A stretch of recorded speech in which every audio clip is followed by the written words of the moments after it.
Welcome to this very special edition of the KJ Masterclass Live, the show which ensures that you profit from your time spent here with experts, either through their insights, information, or simply learning from them. And today we have Tony Rambles. He's a teacher, a podcast host, and he produces a lot of good podcasts under his podcast, which is the Living Numbers podcast. So we'll talk about that certainly to him. So welcome to the show, Tony.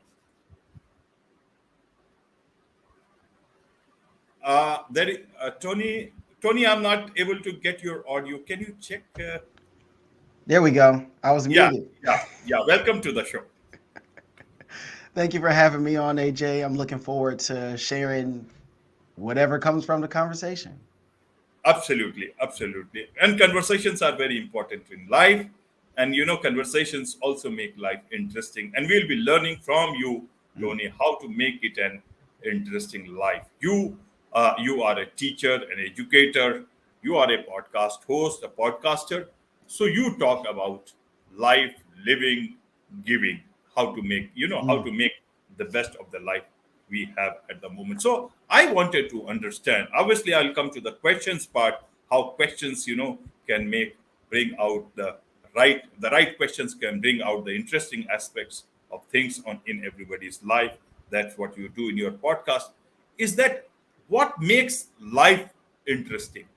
Is it that life is interesting in itself, or is it that we have to make it interesting? Because we always talk about life being beautiful. It's a beautiful life. And then we talk about life is what we make of it. So how do we Mm. make it interesting? Is life in itself is interesting, or we have to make it interesting? You have had a very good life, interesting life, tough life, and full of all the things that life can be made of. So that's why you are the Mm. master for today. That's where a lot of learning can happen. I think life, life being interesting and beautiful in any of these different adjectives you want to use, they come with perspective, right? So we go through all these different things in life. So take my childhood, for example.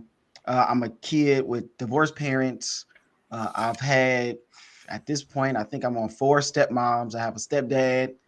And somebody could look at that and go, man, that's a young kid from a broken home.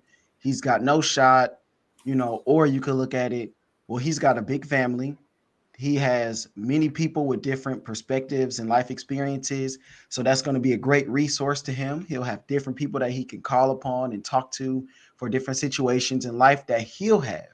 So if you look at it from one perspective, it looks dire, it looks bleak. If you look at it from another perspective, it looks like these things will become a positive at some point.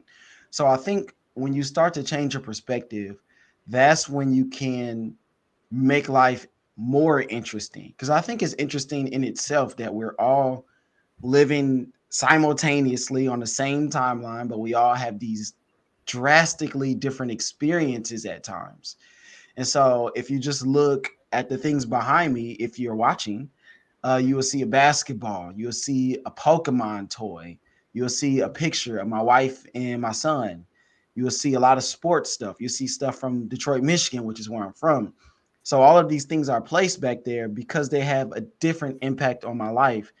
And I think those things help to make life interesting and a life worth living. So one of my favorite TV shows is The Office, right?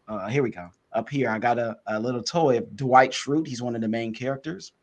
But something so simple like this can create a bonding moment where you're able to talk to somebody. So if AJ was a big fan of The Office and he goes, hey, wait, is that Dwight Schrute up there? And I go, yes, that creates a door opening for us to really share our experiences, right? And ask different questions. Who's your favorite character? How did you relate to that person? Um, when did you start watching? What did you think of the season one or season five or seven, whatever the case may be? Those different experiences connect us. And then once we get connected, I mean, there's no telling where conversations and relationships could go. So I think those are the things that make life interesting for me. And it's just taking those opportunities to have those conversations and not being afraid to be judged by what you think or what you may say. Of course, you want to speak intelligently, right? You don't want to just say stuff all over the place without maybe doing at least a little bit of research or just speaking from your own experiences. I think that's how people get in hot water, I would say. But when you just try to relate to others and ask questions uh, regarding experiences that both people may have, I think that's when life becomes the best that it can be. Because I think that it's all about the people, So once you start to connect with people and ask questions and try, that's when life really becomes interesting. Absolutely, absolutely. You have put it well, and the importance of perspective.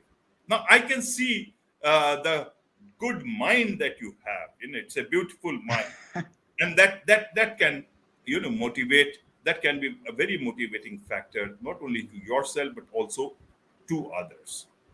When you were younger, much more on your younger days, when you had a difficult time in your life, how what was it that kept you motivated? Why I ask is that a lot of times, when you have problems in life, when your environment is not the kind that a child would normally want to have, and that is what the nature would want to give to the child, then whatever level of understanding the child has, or say maybe even as a teenager, what is it that motivated you?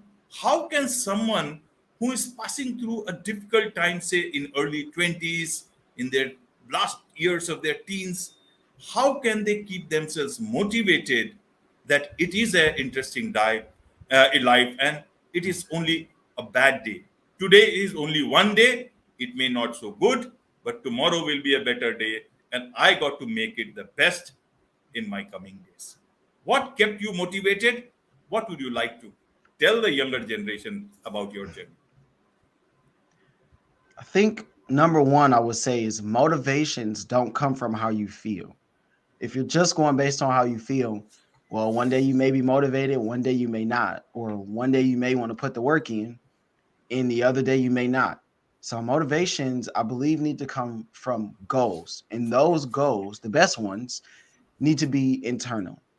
Because say if AJ sets a goal for me and me and AJ no longer like each other, my goal is gone.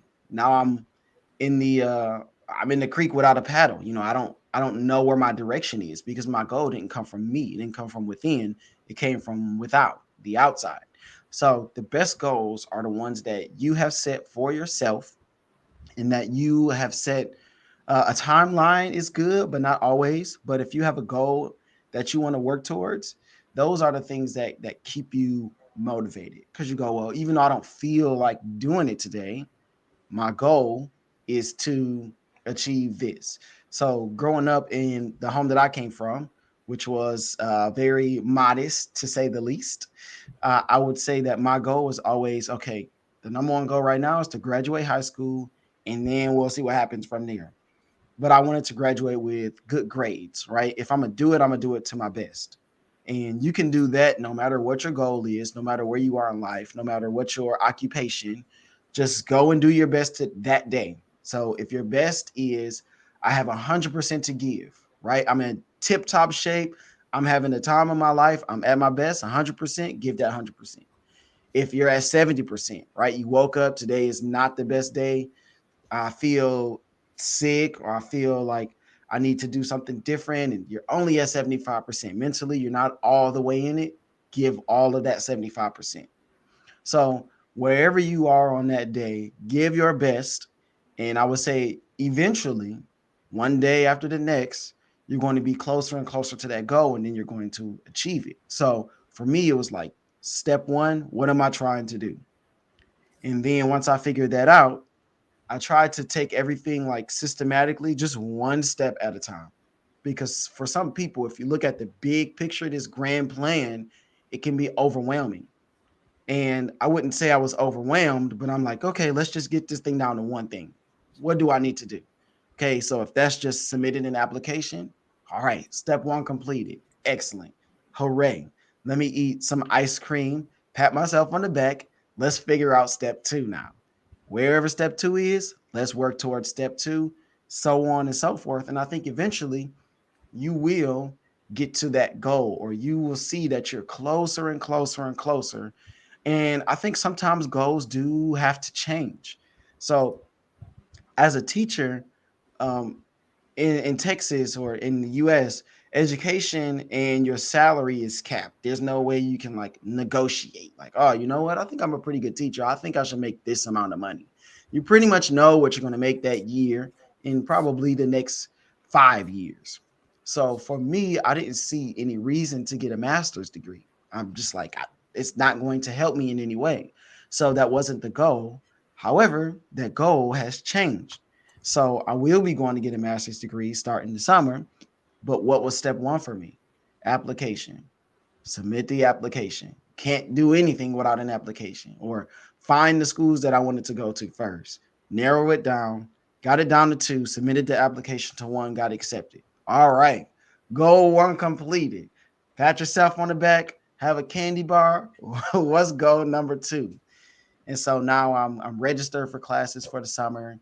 You know, I have a plan as far as when to take those classes, what classes come next down the road, and then I'm looking at how to pay for it. So that's always a huge thing, because I'm not flowing with money, but that's the next goal. So we'll figure it out. So I think it comes from having an internal goal and then just being your best each day, trying to work towards that goal. That's how you stay motivated.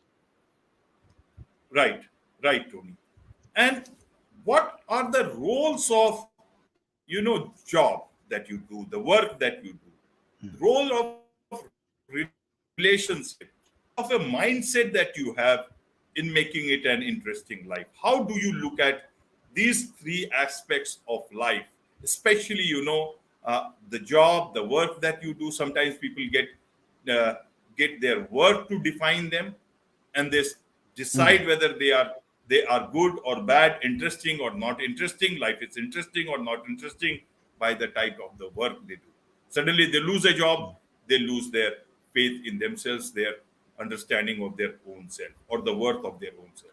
And then the relationship, because that is also very important. So how do you see the role of relationships, the role of whatever you do, and the type of mindset that you have in making your life interesting or not so interesting? How does it work?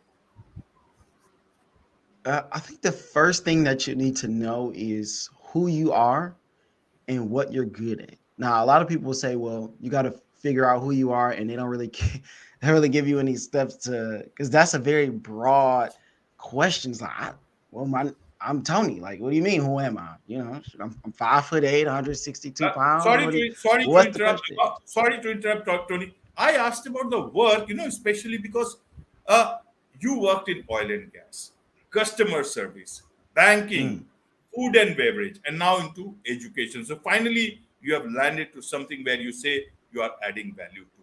So in spite of this, you have kept your moorings. You are very much there towards your goal, if I understand it. And I can say, I find your life interesting. So that is why I ask in that context Mm. that how do these things actually work out? How do they see their job work as well as relationships? Well, once I figured out I'm a teacher, no matter where I go, it's just part of who I am. I'm always teaching, I'm always training, I'm always trying to build up the next person so that they can be better. Then it was only natural for me that I go into teaching. Now, say if I were to leave education, I would still find a job where I was teaching other people, because I am defined as a teacher. It's just one of the gifts that I have. I know how to take the information, digest it, and then feed it back to other people in a way that is very easy for them to learn and to get it. So wherever I go, I've been a teacher. And so again, when you look back perspective, I start looking back at my jobs in construction. I look back at my jobs in retail, in banking. I understand that I was the person that was always training people. I was the person that always was teaching the new people as they came in, like new person orientation.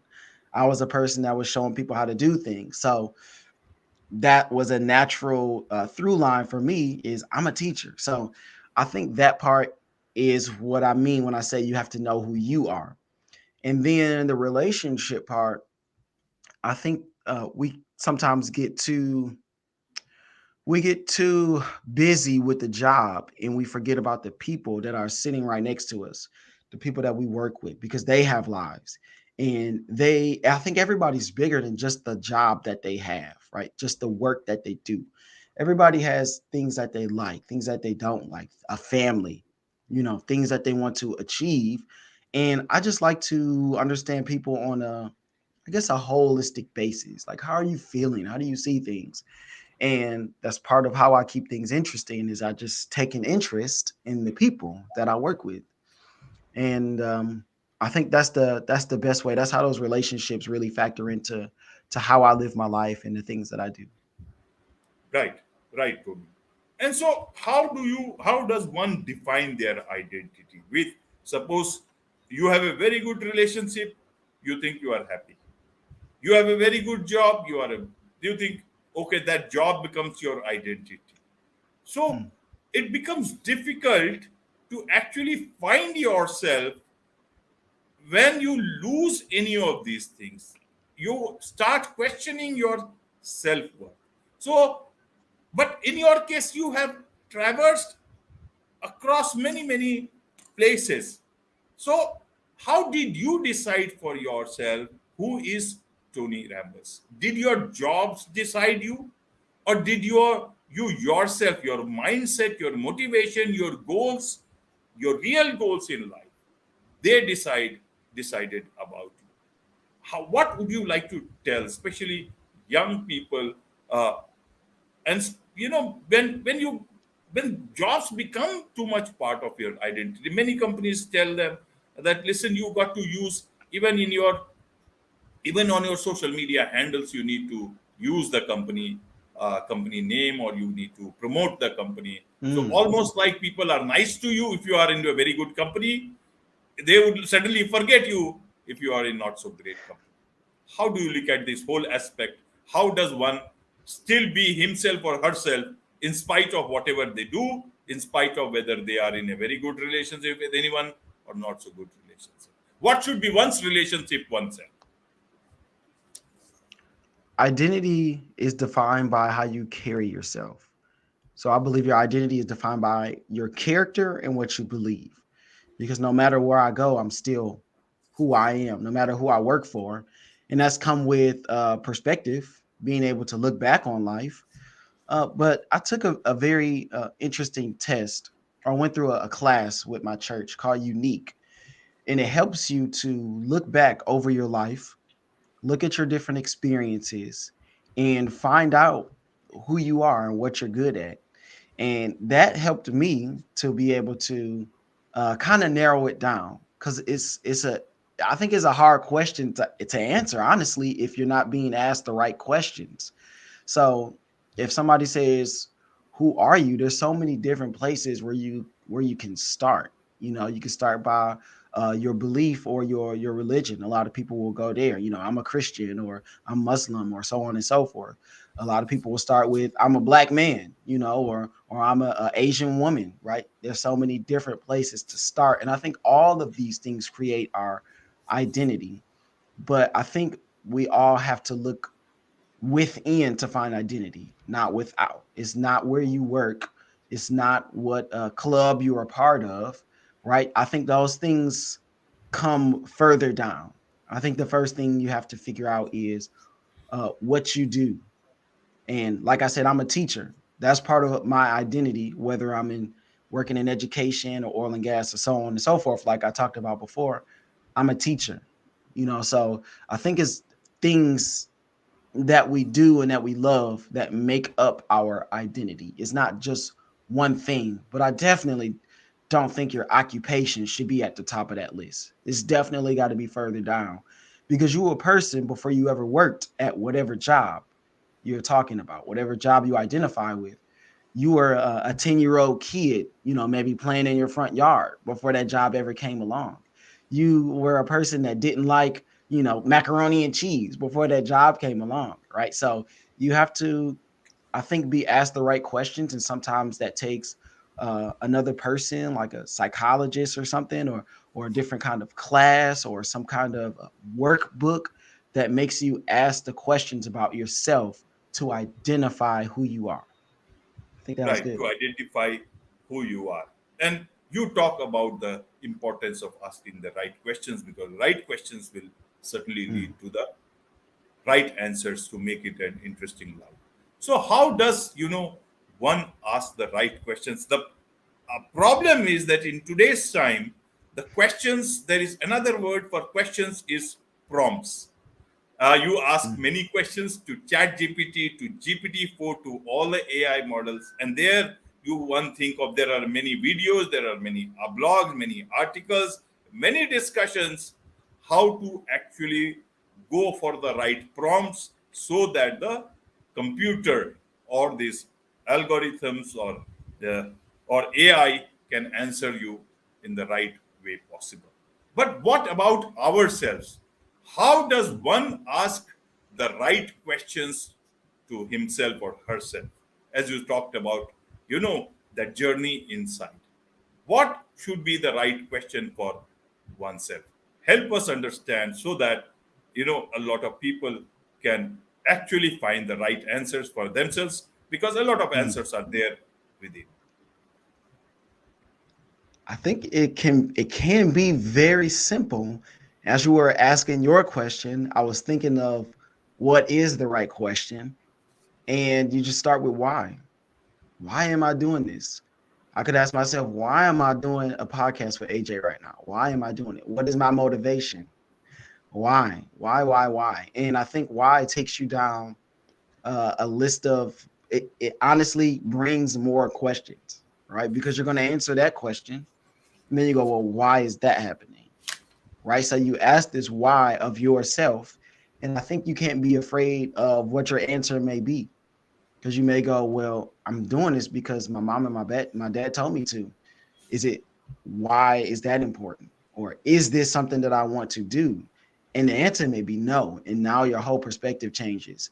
Now your whole outlook changes. And now your decisions start to change from there. So starting with the why, and it could be very simple. Why am I drinking this tea here? Right? Because I need my voice to be in tip-top shape because I have a podcast this morning. Very easy answer, very simple. But why did I decide to have children? Right? That is a different question, right? That has a more complex answer. And I think as you start to break these whys down, I think you will begin to see, I think, certain tendencies that you have, and then that begins to build your identity, I would say. So why? I would say, just for anybody that's trying to figure out, who am I? Why do I do the things I do? That why question is going to be a great place to start. And once you find more answers to why, you start to see, okay, I have some reasons. Whether those reasons you feel like are good or bad or need to change or not change, that's going to be up to the person. Right, right, Tony. So, why did you start your podcast, the Living Numbers podcast, and why did you name it like that? What does it mean? Why did you become a teacher? Help us understand that part of your voice. I became a high school teacher. I'll start there because when I was 18, graduating high school, I had a 3.3 high school GPA. So I was a good student, not the best, but I was pretty good. And I did not want to go to college. I was so tired of school. I needed a break. I need to get out of there. And so I thought maybe I could help the kids that feel like I do, where you're a good student or not a good student, but you just want to get out of school and you have no idea what's next. And so I didn't really understand that I wanted to become a high school teacher until, I don't know, 10 years later, after many experiences. And it's always been about the people. And that's why I started my podcast, because I love to connect with people. I love to tell stories and share stories. And I just think there are so many people out there with great stories. I mean, stories that are literally out of comic books. Some of these things, like there was this one lady, her name is Jennifer Stiles. She moved to Yemen because a buddy asked her to from high school. She became editor in chief of a newspaper. Then she married a diplomat, and she was kidnapped for a day, and then she was quarantined, and then they eventually moved to, I think it was Brazil, and she ended up writing 3 books. I mean, just some of the things that people tell you, like, how is this possible? The life that you have lived is amazing. And so I want to help people share those stories in the hopes of, like you, AJ, motivating other people to continue to move forward, to continue to just try to live life and be their best. But I also want people to be entertained. And so that's why I named it the Living Numbers Podcast, because I wanted to be able to talk about all of these things. I didn't want to just do a sports podcast or a relationship podcast or, let me just do a podcast about one thing. I wanted to be able to do anything that I wanted to do with anyone that I wanted to do it with. So I thought, what is the through line? How do I connect all of these things? And the way was numbers. So I can take any situation, any person's life story, do the research, and assign a number to that particular part of their life. So our number could be 7 a.m. Because for me, on a normal day, 7 a.m., I'm typically at school getting ready to bring my kids in. But since it's Good Friday and AJ wanted to do a show, I said, okay, 7 a.m. on this day is going to be about the podcast. So that is how the numbers work, and that's how they bring everything together. Right, right. And you talk about adding value, try and add value to people in whatever way you can. And that's a Mm, very nice thing to do. A lot of people in their day-to-day life, they think they are not in a position to add anything beyond what they are doing. And that becomes, mm, many people think, okay, I don't have any power. I am not in that position. So they wait for becoming something bigger, maybe adding more value, more money to their bank balance, and then come to a position to help. That's nothing wrong with that. But then that is mhm. tomorrow. How do I add value each day as I live? How do you do that? What would you like to tell people about adding value, even if they think it's a normal life, but actually it's such an interesting life because we'll never come to this life again. We'll never come to these moments again. So, how do I add value in the moment that we are living? How do you do that? I would say put your best effort forward. I've been saying that a lot. And then have a good attitude. Those two things are invaluable, and anybody can do them. You don't need a certain level of skill. You don't need a certain level of education. You don't need a certain level of money to have a good attitude and to work hard. Everybody likes those people, whether it's sports, whether it's corporate America, whether it's construction. Everybody likes the people who work hard and have a good attitude. And a lot of times, those two things will bring you opportunities that you may not have had otherwise. Because think about it. I don't know if you're a businessman, AJ, but people want to hire people that they like.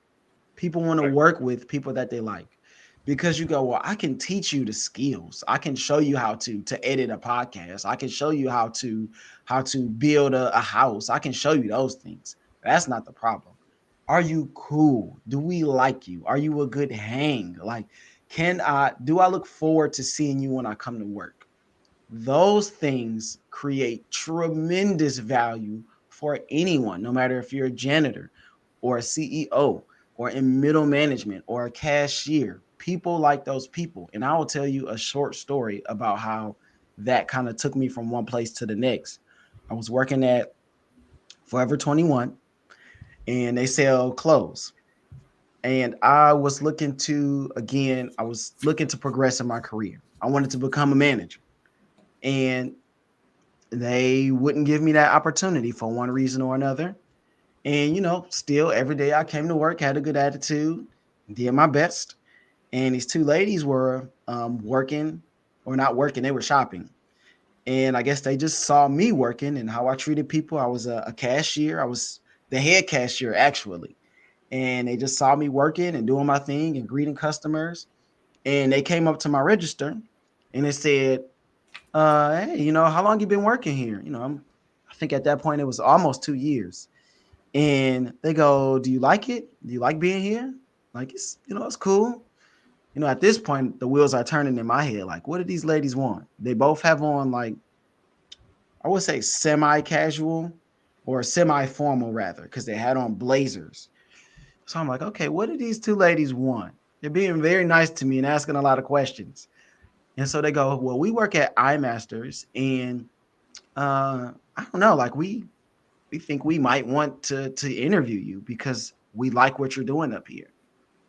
And so eventually I said, of course. And I interviewed with them, and that was the next job. And it was a step up for me.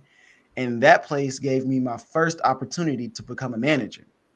So it just came from me working hard and having a positive attitude, treating people well. It opened a door that otherwise, I mean, I wasn't looking for another job at that point, but these people saw what I was doing. They liked it and they came and got me, So I would say work hard, have a positive attitude, and it will open doors that you don't think are even there. Right, right. There is so much to learn from you, Tony. But this is just a podcast show. Half an hour is not enough to know about a person and especially grasp all the learning that one can get. So, how do people connect with you? How do they get to know more about your podcast? How do can they listen or see the episodes that you produce? Well, my show is called The Living Numbers Podcast, and you can watch on YouTube. It is also on Spotify, Apple Podcasts, everywhere you listening to podcasts. And that is where I share these stories and I interview people, and we talk and have this back and forth dialogue about their life experiences, a lot like what me and AJ have done here. And I assign numbers, I tell my own stories and they tell their stories, and we just try to add value, like AJ's been saying this entire time, because I think that's what people are looking for. It'll be entertaining for sure, but it'll also add value to your life. So YouTube, Spotify, everywhere you listen to shows, the Living Numbers Podcast. Wonderful, wonderful. My last question to you, Tony, is that looking back at the life you had and now as a teacher, and you are very young, so how do you now decide at this point in time where do you want to go? What is it actually that you want?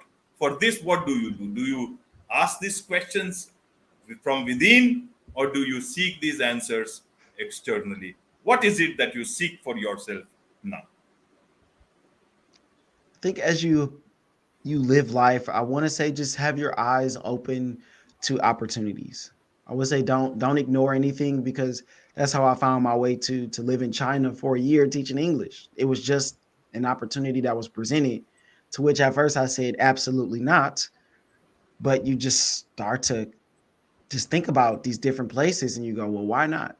So I would say have your eyes open to opportunities and continue to make that goal. So if the goal is to be the best at whatever place you are now, continue to do that, but continue to talk to other people, right? It was because of someone else that I thought, well, maybe I should go and get my master's. Maybe that opportunity is now, as my life 4 years ago was different. I didn't want to have a master's degree. I didn't see the difference in the life that it would make for me. But as I continue to live, as I continue to speak with others and build relationships, I do now see the value that a master's will have for me. So I would say continue to build relationships with people, because they'll tell you about things that you have no idea about. And then I would say be open to opportunities when they arise. Wonderful, wonderful. On this note, it's a wrap on this very special edition of the KJ Masterclass Live. Thank you so much indeed for joining us.